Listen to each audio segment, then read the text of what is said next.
Baspa chief Mayawati ने भतीजे आकाश आनंद को बड़ी जिम्मेदारी दी है। उन्होंने आकाश को पार्टी का राष्ट्रीय संयोजक बनाया है। अब आकाश पार्टी के दूसरे नंबर के पावरफुल नेता हो गए हैं। अभी तक आकाश राष्ट्रीय कोऑर्डिनेटर की भूमिका निभा रहे थे। इसके अलावा रामजी गौतम, राजा राम, रणधीर सिंह बेनीवाल, लालजी मेधांकर, अतर सिंह राव और धर्मवीर सिंह अशोक राष्ट्रीय कोऑर्डिनेटर बनाए गए हैं। ये सभी आकाश आनंद को रिपोर्ट करेंगे। 2 दिवसीय जापान दौरे पर पहुंचे पीएम मोदी ने एक संबोधन में कहा कि जापान टेक्नोलॉजी में पावर हाउस है तो वहीं भारत टैलेंट का पावर हाउस है। टेक्नोलॉजी और टैलेंट ही नेतृत्व कर सकते हैं। मोदी ने कहा, भारत और जापान में सहयोग की अपार संभावनाएं हैं। भारत दुनिया की सबसे तेजी से बढ़ती इकोनॉमी है। बहुत जल्द हम दुनिया की तीसरी सबसे बड़ी अर्थव्यवस्था होंगे। दुनिया की नजरें ही नहीं, भरोसा भी भारत पर है।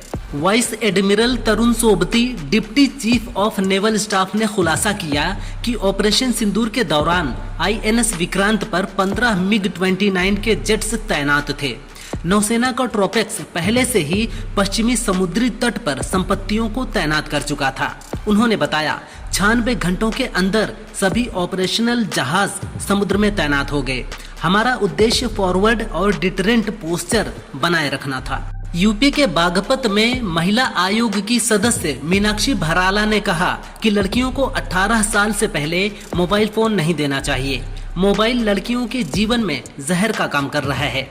गांव में लड़कियां माँ बाप से डरती हैं, लेकिन डरते डरते वो सारे काम करती हैं जो नहीं करना चाहिए। चैटिंग और वीडियो कॉल करती हैं, उसके बाद ब्लैकमेलिंग का शिकार होती हैं, फिर सुसाइड कर लेती हैं। बिहार में पीएम मोदी को अपशब्द कहे जाने पर बसपा अध्यक्ष मायावती ने प्रतिक्रिया दी है। उन्होंने कहा, देश में खासकर राजनीतिक स्वार्थ के कारण राजनीति का गिरता हुआ स्तर अति दुखद और चिंतनीय है।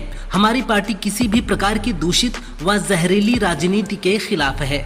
हमारी पार्टी दूसरों से भी यही उम्मीद करती है।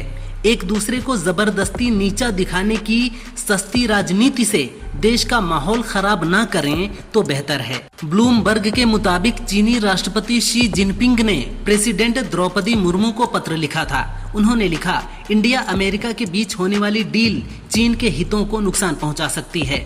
साथ ही पत्र के जरिए उन्होंने दोनों देशों के संबंधों में सुधार की संभावनाएं टटोली थीं। ये लेटर पीएम मोदी तक भी पहुंचाया गया। इसके बाद दोनों देशों के रिश्ते बेहतर होने शुरू हुए और कुछ महीने बाद पीएम मोदी का चीन जाने का प्लान बना। भारत पर US टैरिफ को लेकर अमेरिकी अर्थशास्त्री रिचर्ड वोल्फ ने कहा, इस फैसले से ब्रिक्स संगठन मजबूत होगा। ट्रंप अपने ही पैर पर कुल्हाड़ी मार रहे हैं। संयुक्त राष्ट्र के अनुसार भारत अब दुनिया का सबसे बड़ा देश है।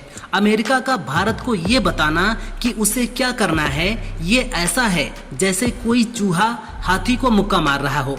कई अर्थशास्त्री ट्रंप टैरिफ को अमेरिकी विदेश नीति के लिए आत्मघाती कदम बता रहे हैं।